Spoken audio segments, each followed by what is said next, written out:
നമ്മോടൊപ്പം അഖിൽ സുരേഷ് ഉണ്ട്, കോറിന്റെ സിഇഒ. അഖിൽ, ഈ സർവേയെ കുറിച്ച് നമ്മൾ തുടക്കത്തിൽ പറഞ്ഞു, ഇത് റാൻഡം സാമ്പിളിംഗ് മെത്തേഡ് സ്വീകരിച്ചിട്ടുള്ള ശാസ്ത്രീയമായ അഭിപ്രായ സർവേ ആണ് എന്ന്. പല തരത്തിലുള്ള സർവേകളുണ്ട്, ഓൺലൈൻ പോളുകളുണ്ട്. ഇപ്പോൾ ഓൺലൈൻ പോളുകളിൽ ആരാണോ അയാൾ വിചാരിക്കുന്ന അത്രയും വോട്ട് പോൾ ചെയ്യിക്കാൻ കഴിയുമെന്ന സൗകര്യമുണ്ട്. അതിലെ ശാസ്ത്രീയതയുടെ ഒരു പ്രശ്നമുണ്ട്. എത്രമാത്രം ശാസ്ത്രീയമാണ് അഖിലിന്റെ ടീം നടത്തിയിട്ടുള്ള സർവേ? നമ്മൾ കൃത്യമായി 140 മണ്ഡലങ്ങളിലും സർവേ സാമ്പിൾ സ്വീകരിച്ചിട്ടുണ്ട്. അത് തന്നെ റാൻഡം സാമ്പിളിംഗ് മെത്തേഡാണ്.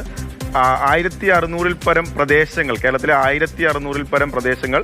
അത് ശ്രദ്ധിക്കേണ്ട ഒരു കാര്യം, ആരാണ് ഈ അഭിപ്രായം പറയുന്ന ആൾ, അയാളുടെ കൃത്യമായ ജെൻഡർ, അയാളുടെ ഏജ്, അയാളുടെ റിലീജിയൻ, ഈ പാരാമീറ്റേഴ്സ് ഒക്കെ നമ്മൾ സെലക്ട് ചെയ്തിട്ടുണ്ട്. മാനിപ്പുലേറ്റ് ചെയ്യാൻ പറ്റില്ല. അല്ല, ഈ പാരാമീറ്റേഴ്സിനെ വെച്ചിട്ടാണ് നമ്മൾ ഈ ഏത് വിഭാഗമാണ് സർക്കാരിനോട് അനുകൂലിച്ച് നിൽക്കുന്നത്, പ്രതികൂലിച്ച് നിൽക്കുന്നത്, അല്ലെങ്കിൽ യുവാക്കൾക്കിടയിൽ എന്താണ് ട്രെൻഡ്, സ്ത്രീകൾ എങ്ങനെയാണ് ഇതിനോട്. അപ്പം ആരെങ്കിലും ഒരാൾ വോട്ട് ചെയ്യാന്നുള്ളതല്ല, ആരാണ് വോട്ട് ചെയ്യുന്നത് എന്നുള്ളതിന് അയാളുടെ പാരാമീറ്റേഴ്സ്, അയാളുടെ ഏജ്, ജെൻഡർ, അയാളുടെ റിലീജിയൻ തുടങ്ങിയ കാര്യങ്ങൾ. ഒപ്പം തന്നെ വീടുകൾ കയറി, അത് ഏറ്റവും നമ്മൾ ശ്രദ്ധേയമായി കാണേണ്ടത്, 13,000-ൽ പരം സ്ത്രീകൾ, വീട്ടമ്മമാർ, പ്രൊഫഷണലുകൾ, പ്രായം പെൻഷൻ വാങ്ങുന്ന സ്ത്രീ, അപ്പൊ എല്ലാവിധ, പക്ഷെ കേരളത്തിൽ ഏറ്റവും കൂടുതൽ സ്ത്രീകൾ പങ്കെടുത്ത്, നമുക്ക് പറയാം ഓൺലൈൻ സർവേകൾ, മറ്റു സർവേകൾ നേരിട്ട് പോയി നമ്മൾ വീടുകൾ കയറി സ്ത്രീ സാമ്പിളുകൾ ഉറപ്പുവരുത്താൻ വേണ്ടി വീടുകൾ, എനിക്കൊന്ന് ഈ പരിപാടി കണ്ടുകൊണ്ടിരിക്കുന്ന ഒരു 4,500-5,000 വീടുകൾ അവർക്കിപ്പോൾ മനസ്സിലാവുന്നുണ്ടായിരിക്കും. കഴിഞ്ഞ ഫെബ്രുവരി 16-നും 26-നും ഇടയിൽ വന്നത് മാതൃഭൂമി ഈ വിവരം ശേഖരിക്കാൻ വേണ്ടി കോറിന്റെ ടീമാണെന്ന് അവർക്ക് മനസ്സിലാവും.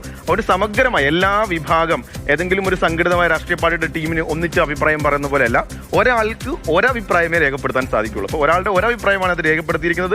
എല്ലാ വിഭാഗങ്ങളെയും ഇപ്പൊ 28,000 സാമ്പിൾ ഉണ്ടെങ്കിൽ 13,000-ൽ പരം സ്ത്രീ സാമ്പിളുകൾ കേരളത്തിന്റെ ഡെമോഗ്രാഫി റേഷ്യോ പ്രതിഫലിപ്പിക്കുന്ന രീതിയിലുള്ള എല്ലാ പാരാമീറ്റേഴ്സും വെച്ചിട്ടാണ്.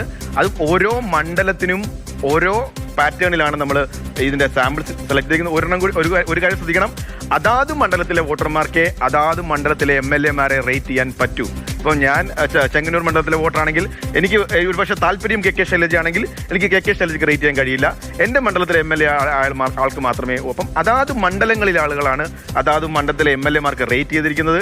അതിന്റെ ബേസിസിലാണ് റാങ്ക് കിട്ടിയിരിക്കുന്നത്. എല്ലാം നമ്മൾ നേരിട്ട് പോയി കളക്ട് ചെയ്ത ഡാറ്റാസ് ആണ്. ഇതാണ് ഈ മെത്തേഡ്, റിസർച്ച് മെത്തഡോളജി അനുസരിച്ച് റാൻഡം സാമ്പിളിംഗ് മെത്തേഡ് സ്വീകരിച്ച എല്ലാ സാമ്പിളിന്റെയും ക്വാളിറ്റി ഉറപ്പാക്കിയിട്ടുള്ള ഒരു സർവേ ആണ് കോർ മാതൃഭൂമിക്ക് വേണ്ടി നടത്തിയിരിക്കുന്നത്.